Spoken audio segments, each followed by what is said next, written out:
mengajar mata pelajaran fikih di MI Hasyim Asy'ari Wonoanti, Kabupaten Trenggalek. Sekaligus sebagai mahasiswa PPG dalam jabatan kategori 1 gelombang 2 tahun 2023 program studi fikih di LPTK IAIN Ponorogo dengan nomor peserta 382 686 006 167. Hari ini Jumat 1 Desember 2023, saya akan melaksanakan uji kinerja di MI Hasyim Asy'ari Wonoanti, Kabupaten Trenggalek dengan materi infak. Berikut video praktek pembelajaran saya. Assalamualaikum warahmatullahi wabarakatuh. Assalamualaikum warahmatullahi wabarakatuh. Waalaikumsalam warahmatullahi wabarakatuh. Selamat siang anak-anak. Siang. Bagaimana kabar kalian hari ini?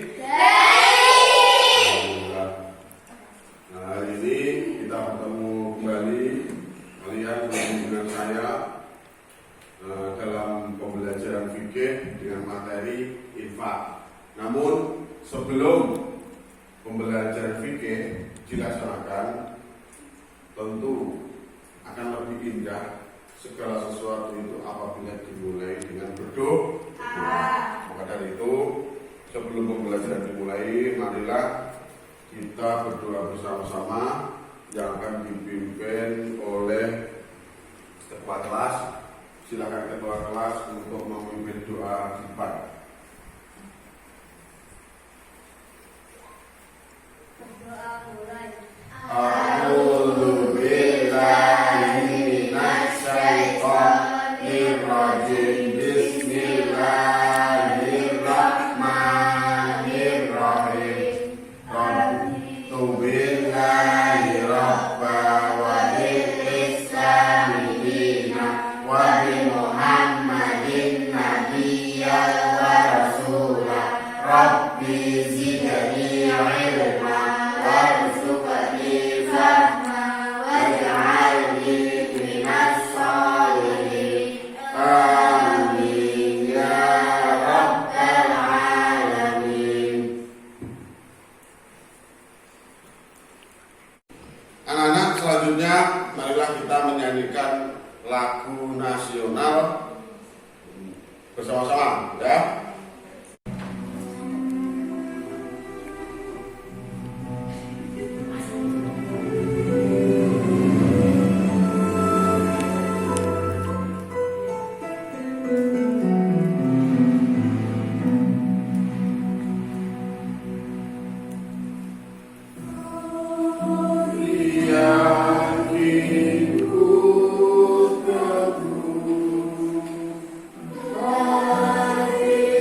selanjutnya Bapak akan mengecek kalian semua atau Bapak akan mengabsen ya.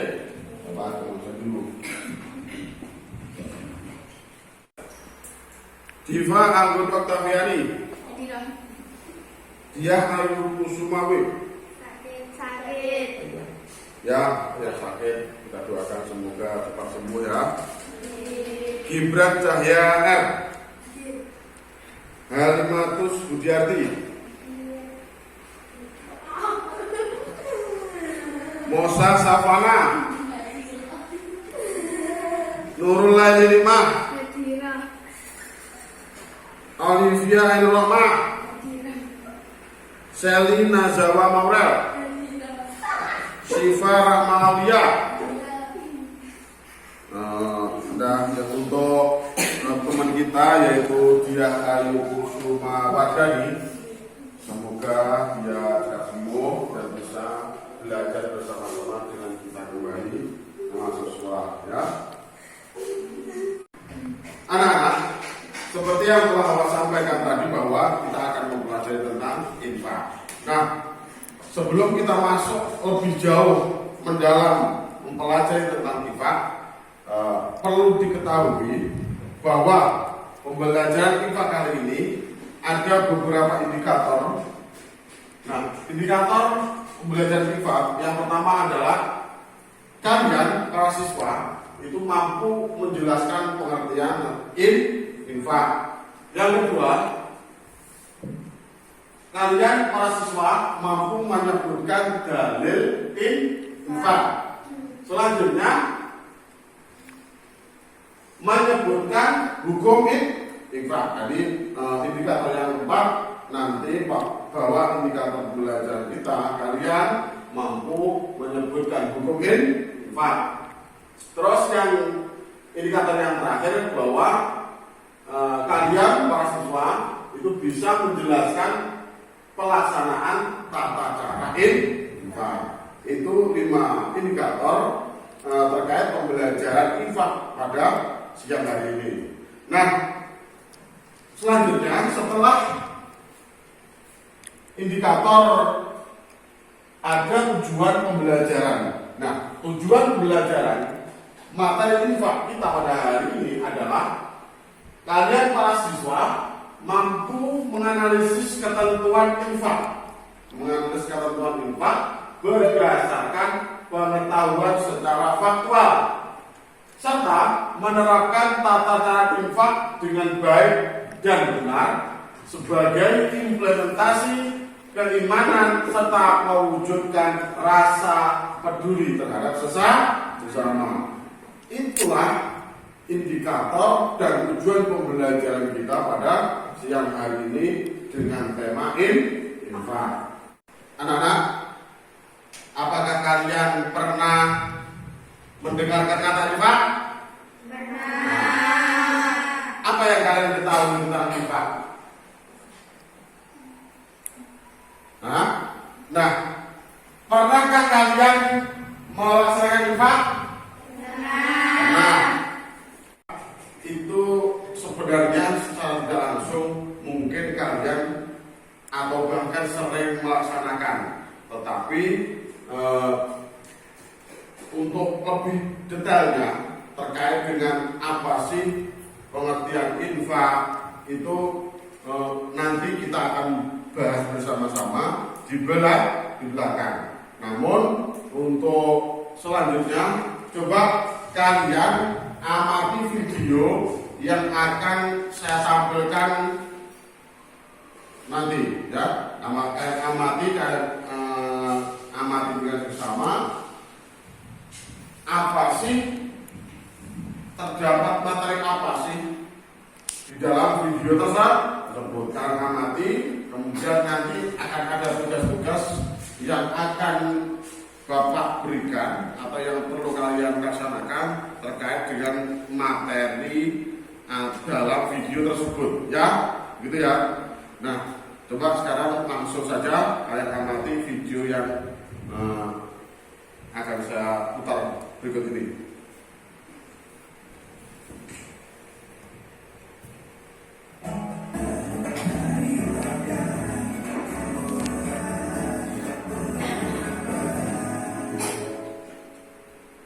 Sebuah komunitas di Kota Bandung, Jawa Barat mengorganisir sumbangan beras bagi pesantren setiap bulannya.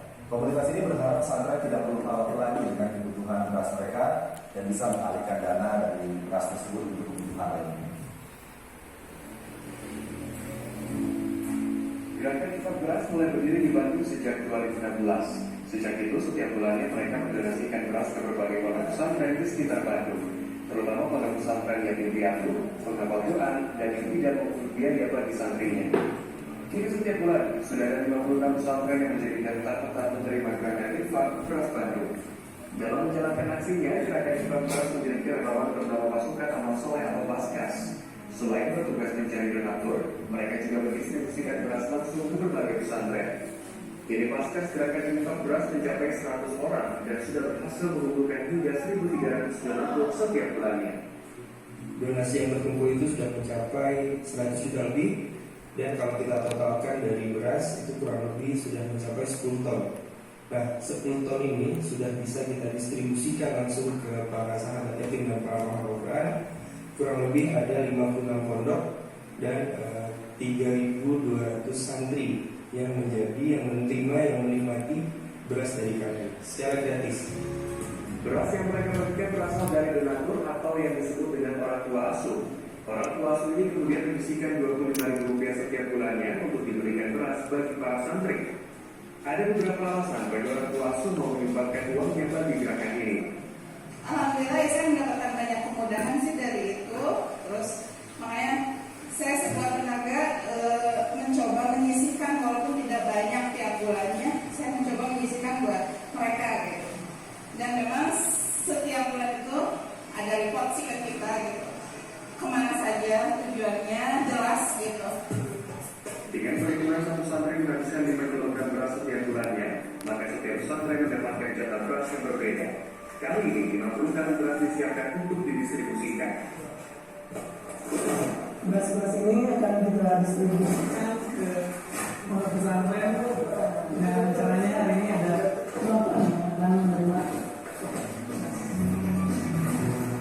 Pesantren yang mendapat kunjungan dari pasukan amal soleh gerakan infak beras langsung mendapat bantuan dari para santri untuk mengangkut kantong beras. Pemberian beras gratis ini diharapkan pesantren bisa mengalihkan dana yang mereka miliki untuk hal lainnya. Adanya sumbangan dari kawan-kawan, alhamdulillah santri katakanlah bisa lebih diupdate lagi isinya, nutrisinya lebih tinggi lagi.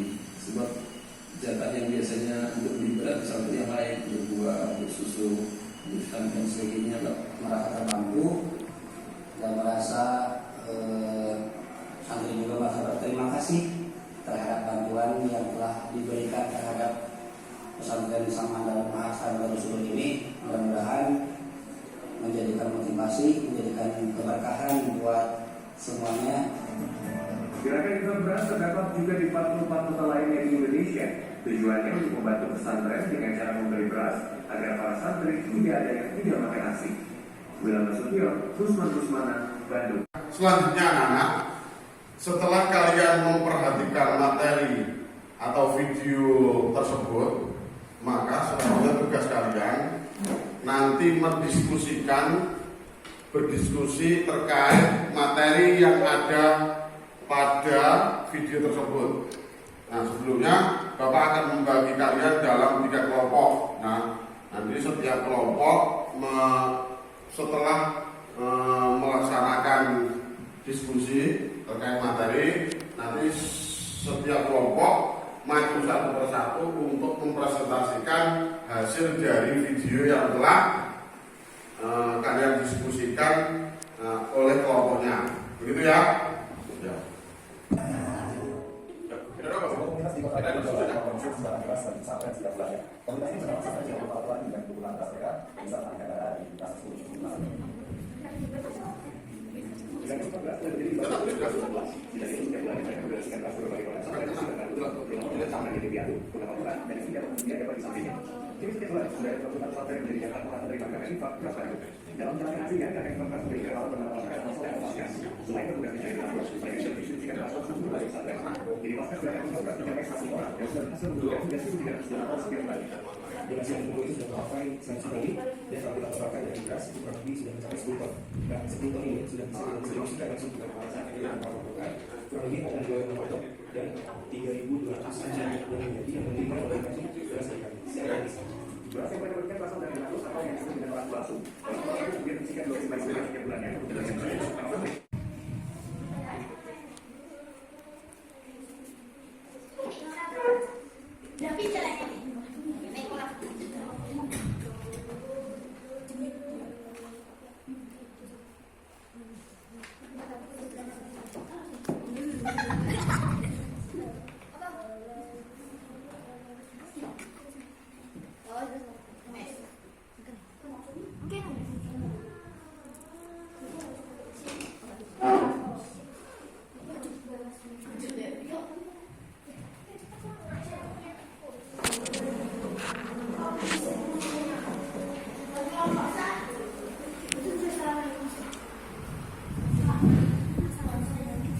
Kalian mendiskusikan terkait video yang kalian amati tadi, maka kalian dari masing-masing kelompok nanti mempresentasikan hasil dari diskusi yang telah kalian peroleh. Ya, nanti langsung saja kalian presentasi di sini terkait hasil dari pengamatan kalian video yang berisi tentang infak tersebut.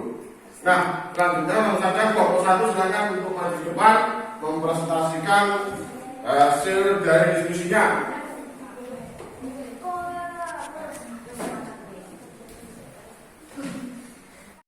Assalamualaikum warahmatullahi wabarakatuh. Waalaikumsalam warahmatullahi wabarakatuh. Teman-teman, saya dari kelompok 1. Saya akan mempresentasikan tentang infak. Infak berasal dari kata nafkah, dan kita bisa infak kapan saja dan di mana saja. Infak tidak harus uang, beras pun juga bisa. Infak berupa beras di pesantren dapat mempermudah santri makan sehari-hari.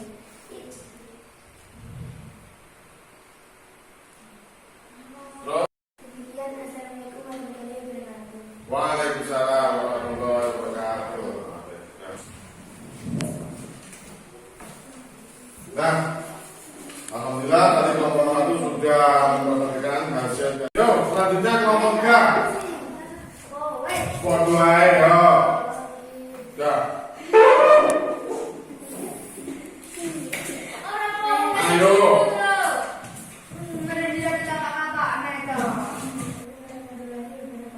Waalaikumsalam warahmatullahi wabarakatuh.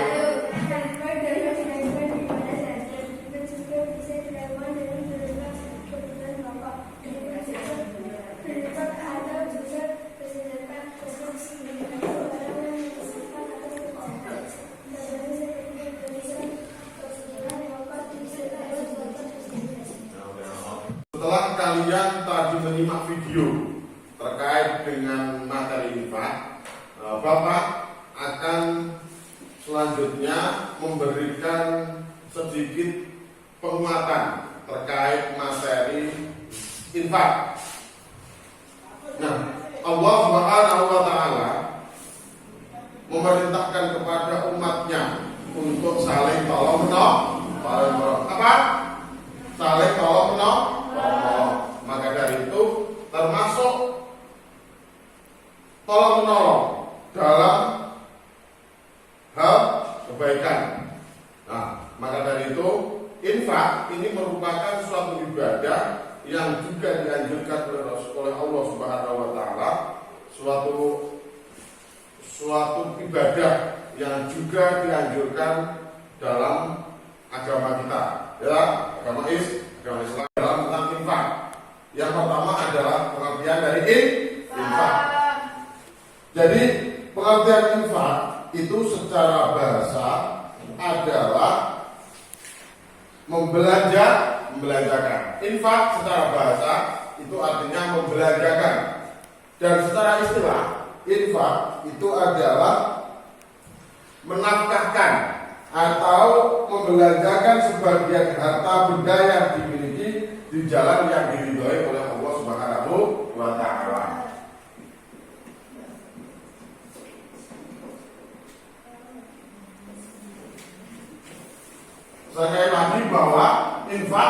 secara bahasa itu apa? Membelanjakan. Kemudian secara istilah syariat Islam, secara istilah membelanjakan atau menafkahkan sebagian dari harta benda yang dimiliki di jalan yang diridhoi oleh Allah Subhanahu wa Ta'ala.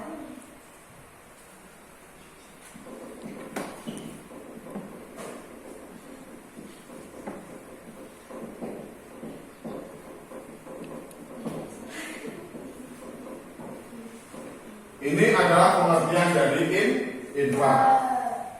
Kemudian setelah mengetahui pengertian dari infak,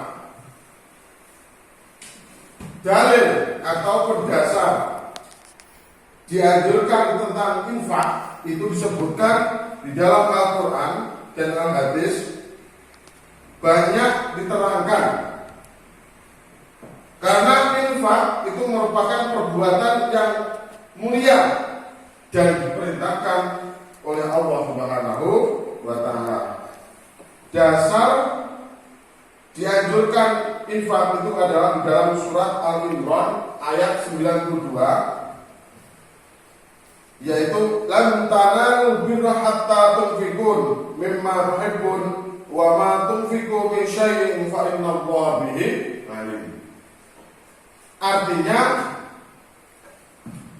kamu tidak akan memperoleh kebajikan sebelum kamu menginjakkan sebagian harta yang kamu cintai, dan apa yang kamu infakkan tentang hal itu sungguh Allah Maha mengetahui. Jadi dasar disyariatkannya infak itu adalah di dalam surat Al-Imran ayat 93. Demikian. Lanjutnya hadis, dan didukung oleh hadis Nabi Muhammad SAW yang diriwayatkan oleh Abu Hurairah, yaitu qala Rasulullah SAW, qala Allah Ta'ala, anfik ya ibn Adam, yunfik alaika. Diceritakan dari Abu Hurairah radhiyallahu anhu berkata, Rasulullah SAW bersabda, Allah Ta'ala berfirman, berinfaklah wahai anak Adam, maka engkau akan dibalas. Itu adalah dasar tentang dianjurkan untuk melaksanakan infak. Coba, apa tadi arti dari infak secara bahasa? Apa arti dari infak secara bahasa? Membelanja. Betul. Terus infak secara itu apa? Kamu membelanjakan sebagian dari harta atau menafkahkan sebagian dari harta yang dimiliki di jalan yang diridhoi oleh Allah Subhanahu wa Ta'ala. Itu adalah pengertian dari infak. Kemudian dalil tentang dianjurkan untuk berinfak itu disebutkan dalam Al-Quran surat Al-Imran ayat 93. Kemudian didukung oleh hadis yang diriwayatkan oleh Abu Hurairah radhiyallahu anhu yang artinya berinfaklah maka kalian akan diberkahi.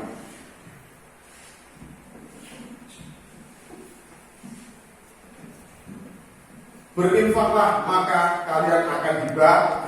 Itu adalah anjuran tentang kita sebagai umat Islam untuk melaksanakan infak. Karena banyak sekali manfaat-manfaat yang didapat ketika kita sebagai umat Islam mau melaksanakan infak.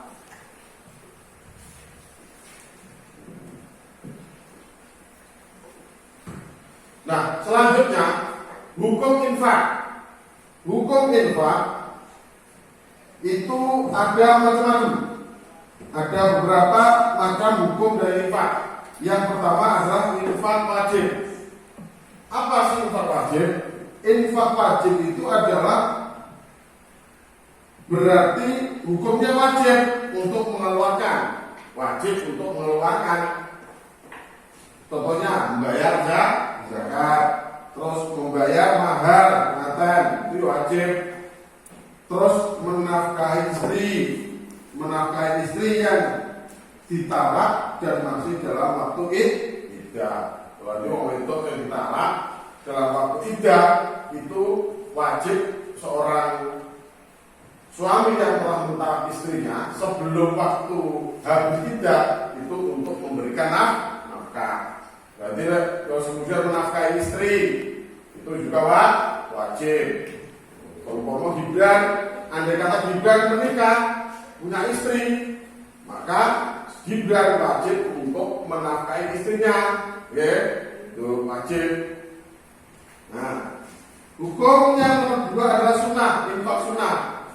Apa sih infak sunnah? Infak sunnah itu berarti mengeluarkan sebagian harta untuk perjuangan di jalan Allah, perjuangan di jalan Allah. Terus infak untuk kepentingan umum, infak untuk menolong musibah, terus dan lain-lain. Itu adalah infak yang sunnah. Terus selanjutnya infak mubah. Infak mubah itu dikeluarkan seperti yaitu hadiah. Maka ada saya memberikan hadiah kepada kalian ketika kalian bisa mengerjakan tugas yang telah diberikan oleh Pak Guru, istilahnya memberikan reward. Nah, itu juga bagus. Bukan ubah, hibah, menghibah. Hibah itu apa? Hibah itu memberikan harta kepada orang lain dengan sukarela. Pokoknya tinggal ya, seperti itu. Kemudian infak haram. Infak itu juga yang diharamkan. Apa? Infak yang diharamkan itu seperti apa? Infak yang diharamkan itu adalah infak orang non-muslim untuk menghalangi syiar Islam. Infaknya orang non-muslim untuk menghalangi syiar Islam. Infak bukan karena Allah, itu juga infak haram. Karena untuk mengeluarkan sebagian harta untuk biar dipuji-puji oleh orang lain. Wah, pokoknya kayak enak, roman, dermawan, kayak ini dan biar bisa mendapat pujian dari orang lain. Nah, rukun dari infak itu adalah apa? Rukun dari infak itu adalah pertama pemberi infak, ada yang memberikan infak atau biasa disebut dengan munfik. Selanjutnya adalah penerima infak. Enak yang memberi berarti ada yang menerima, yang disebut dengan munfik alaih. Orang yang menerima infak atau penerima infak itu disebut dengan munfik alaih. Selanjutnya ada barang yang diinfakkan. Ada yang memberi infak, ada yang menerima infak, tentunya juga harus ada yang barang yang diinfakkan. Yang terakhir rukun dari infak itu adalah penyerahan atau ijab kabul. Setelah ada yang memberikan, kemudian ada yang menerima infak, ada barangnya, ada ijab kabul. Ijab kabul itu serah terima. Ijab kabul itu adalah serah terima barang dari munfik kepada munfik. Dari orang yang memberikan infak kepada orang yang menerima infak. Terus kemudian ada barangnya, kemudian ada serah terima atau ijab kabul gitu. Selanjutnya, setelah kita mempelajari tentang rukun infak, kita masuk pada syarat infak. Syarat infak itu ada dua. Yang pertama adalah syarat infak untuk munfik. Yang kedua adalah syarat barang yang diinfakkan. Nah, Untuk yang pertama, syarat infak untuk munfik itu terbagi atas beberapa orang yang memiliki harta berlebih. Kemudian ikhlas karena Allah, itu syaratnya untuk munfik atau yang memberikan orang yang memberikan mengeluarkan infak harus karena Allah, tidak menyebut-nyebut barang yang telah diberikan atau uang yang telah diberikan atau benda yang telah diberikan.